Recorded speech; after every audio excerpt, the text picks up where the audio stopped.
Please hit like now and subscribe to support the channel. Thank you. Hello, welcome to soulphotography.guru. Today we're going to be editing this bathroom. Now this was taken, it's a small room with no windows, and it was taken with one flash, and so it's a flash picture, which all have similar things to do with it. So anyways, I'm going to show you what it looked like before. This is after it was fixed up. I'm going to reset, and you can see before it was like a raw image, and you had the lines here curving in, you know, tilting in a little bit. The lines on the pictures tilting to the left, you know, and the line here is tilting. So it's not all straight. Like, you want all the rooms with the lines straight, but it's not here. You can see here the flash burned the ceiling a little bit. You can see here it burned this area just a little bit. Other than that, you have dark areas like there and like there, or dark. Maybe the door is a little dark, you know, compared to here that got the light, and up here that got the light.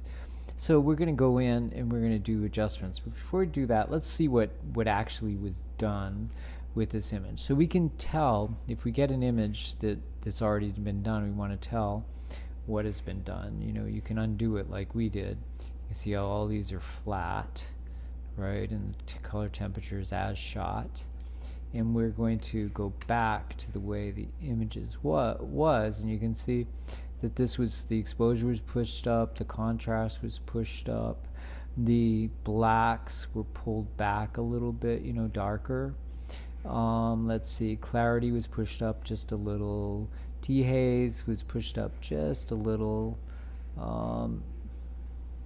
This is going to stay the same. These things I know are all the same. Detail is where you have your sharpening, and if I and things are sharpened when they actually come in. I have them sharpened just a little bit.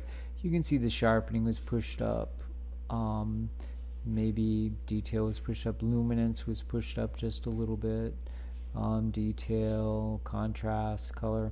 Now luminance is for the dark areas. If we take this and we reset it again, which I'm going to do here, you can see luminance is off, right? So that's off. This is noise reduction. So if you go in the dark areas, I'm going to try and find a dark area here, and you can see how this particular camera does okay with the dark areas, but you see how it's a little blotchy there. You know, if it's really dark, sometimes that blotchiness gets really not comfortable. Okay, and then also, do you see how, like, there's this little red line right there? And that has to do with chromatic aberration to do with the lens. So those two things we're going to look at right now, this dark area with that.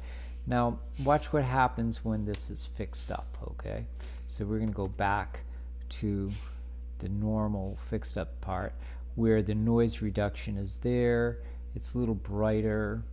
You know, you can see that the detail was put in, the sharpening's there, but you can see how that is still actually could use a little more luminance, but this isn't a preset. So, but if I take, I'm gonna go out of this again, sorry. We'll go out of it, we'll look at the dark area again. So if we look at that, and then we take the luminance up, see how it sort of smooths everything out there? It might smooth it out too much. That's why you have the detail there, which will bring some of that in again, or the contrast will bring some of that in again.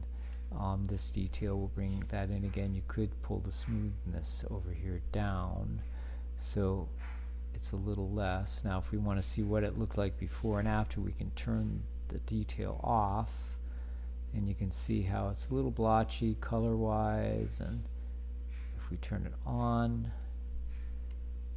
everything gets smoothed out, all the colors get smoothed out. Okay, so that's one aspect of that in the sharpening. All right, but we're going to go back to where it was when it was done, so we have that to look at, because once it's brightened and made brighter, you don't see the difference in the graininess as much anyways once you brighten an area up. Okay, so now we're back to where it was, although you see it a little bit, but no one's going to notice that really. So anyways, in some pictures you have it worse than others, but in that sharpening.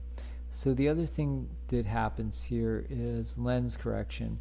Lens correction does a lot of different things. There's a lot of different aspects that it does. It adjusts the defringing amount, the vignette, everything. But what you pretty much start with is picking the make of the lens that you have, and it'll pretty much fill this part in for you once you go to profile and put that in the lens that you have. Now in my case, I'm using the same lens almost all the time. I'm using this lens, so, but with whatever photographer you're using, they might be changing lenses all the time. So you might have to like go in and have a preset for one lens and a preset for another lens. But if the lens profile is set to Canon, it'll pretty much pick the lens. There are a lot of lenses, but it'll fill this part in for you once you put Canon there and that you say check, yes, you want to remove chromatic aberrations, which are that little red line that we saw initially right over here. If I undo that, you might be able to see it again. Well, actually, I'm not going to undo it. I'm going to go here and reset, and you can see that's a chromatic aberration, that little red. It would be either red or green that'll be brought in there.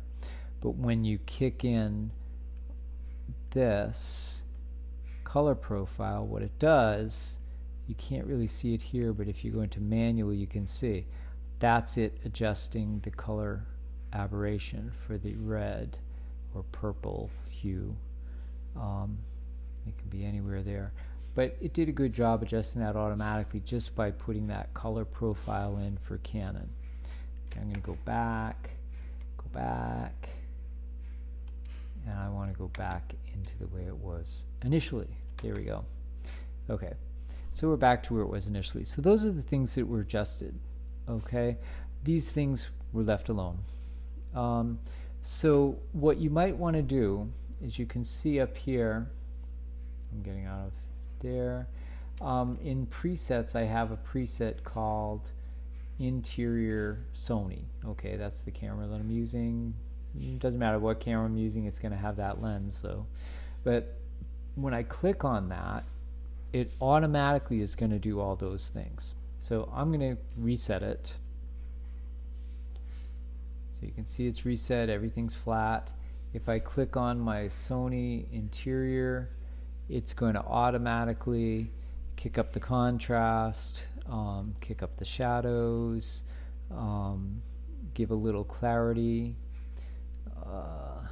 So it's automatically doing a lot of those things.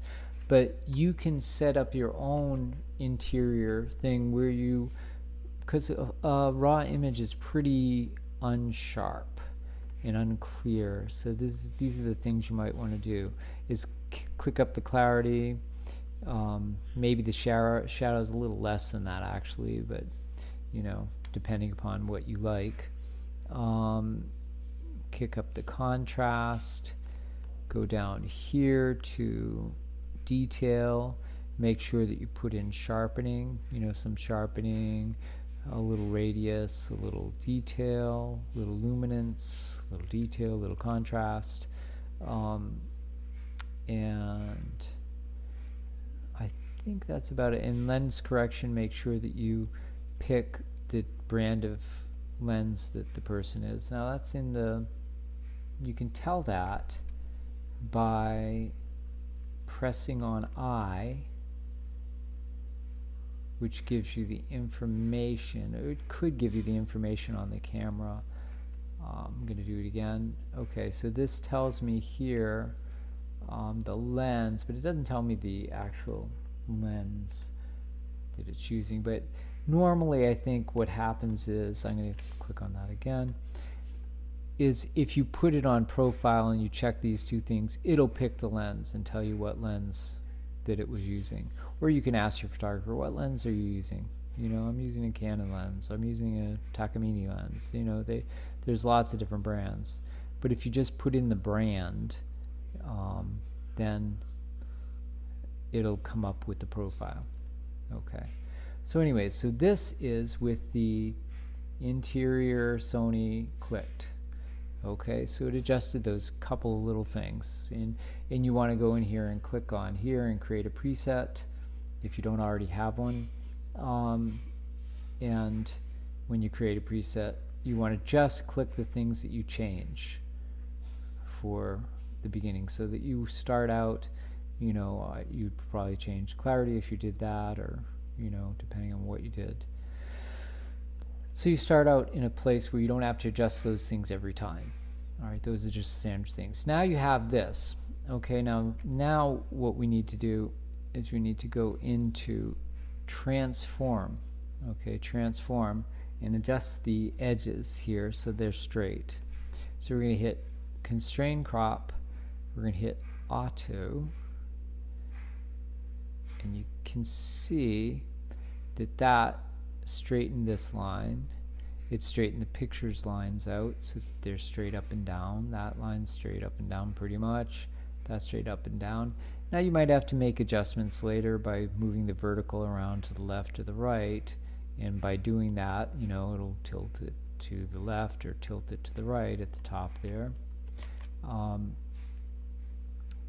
So the other thing is pull the scale to the left a little, so that when you hit R to check the crop and make sure the whole picture's there, that you can see the crop.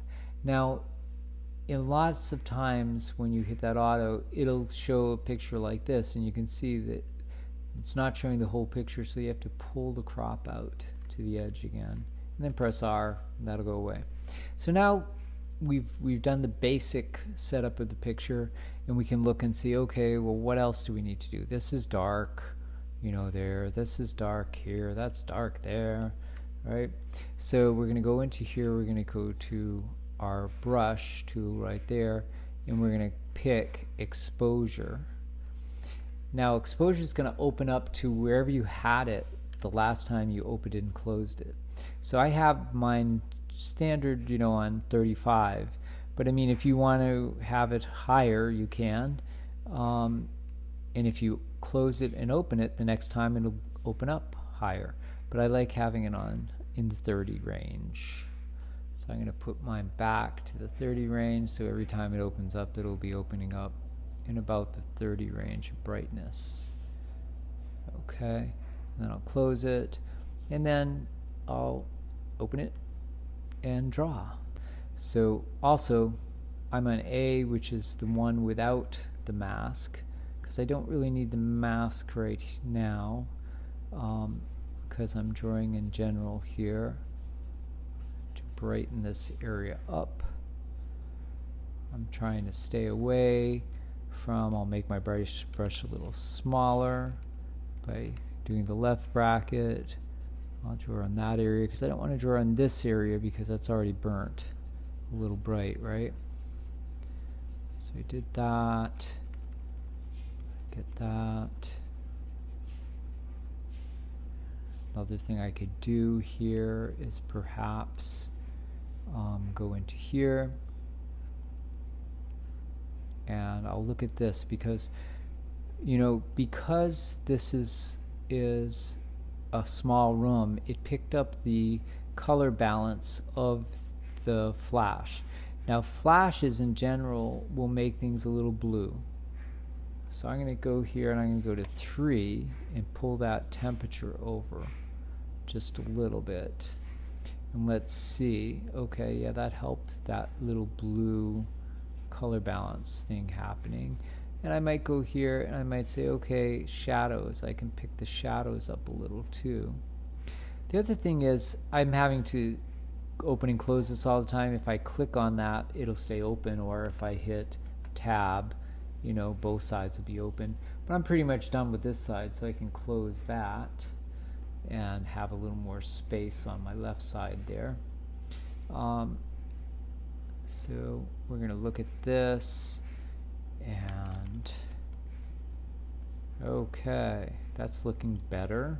How about this area over here is pretty dark still, so I'll draw in a little light there. Maybe that area there too, and maybe up to about there. And up here, our toilet. Not too much on the walls, so I'll wait on that. Let's see where I've drawn. Okay, there. I don't really want to be on the top here, so I'm going to hit my Option key, which makes it erase that area. Everything else looks good. Let's take that off by hitting the O again to take that red off. And I'll see here it's showing that I drew in a little lightness, so I'm going to draw up a little bit in order to take that apparent drawing off, and this area could be a little lighter too, including those, including up here.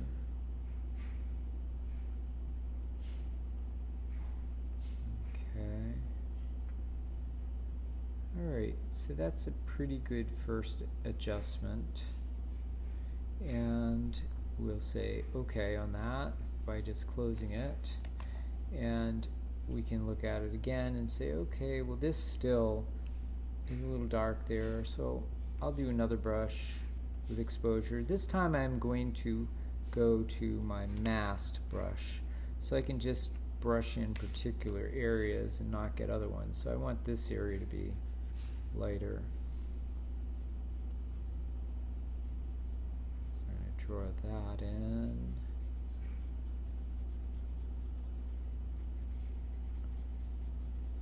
And actually that door can go right along with it. And I can kick some shadows up in there. That's nicer. And that's about the same as this area here too. So brighten that up. And that's about the same as the toilet as well. Brighten that up. I would do this all very fast, not spending so much time on it. And then let's see. That's looking good. I might want to kick up the yellow just a little bit to 2, so it doesn't look blue in those areas. That's looking pretty good. I might want to brighten that up a little. I'm going to do another brush by closing it, opening, or hitting new, either way. And there's my 30. It's staying there. On this, I'll go back to the A brush without the mask. I'll make my brush a little smaller by hitting the left bracket. I'll brush on this a little bit because that's a nice flower. We like flowers. I'm going to make this a little darker. There we go. And is there anything else you see? Maybe over here, I don't know. We're looking good right now, really. I don't really have to do anything more to this. Maybe pull this down a little bit. So let's look at that. Okay, so we have here, this is burn. This is a preset that I made, actually. You could make your own burn. All I did is pull the highlights down a little bit. I pulled the exposure down a little bit, and I pulled the temperature up to 3, because anything that's burnt is going to be a little blue from the flash. So I'm going to go to B, which is my masked part. I'm going to draw that in. Oh my gosh, that's really dark. So we're going to make that a lot brighter. We're going to pull up the highlights. We're going to pull up the exposure by just clicking once to 8 about. So now that's looking a little better. Maybe I don't even need that there, so I hit my option and color that out a little bit. Up here, let's see, I might want to color that in just a little because that's burnt. Now really even where I had it before was acceptable, but we're just showing you the way you would deal with like really burnt areas. Maybe I'll color that out a little bit. All right, that's looking good. Let's look at before and after. So if we reset this, that was before, okay, and you can see dark, dark, blue, blue. Now after, the lines are straight. That's a little not blue. It's a little more yellow or equal to the other whites. Yeah, the only thing I see in this is this area is still a little dark if I want to be particular. And I can just hit a new brush, go to exposure, go back to my A brush, and brush that in just a little more there. And then pull it back a little because that's a little more than I'd want to go. Really? That's fine. Okay, then we close that brush. Now bathrooms is one of the ones where I don't make it so that the blacks have to be over.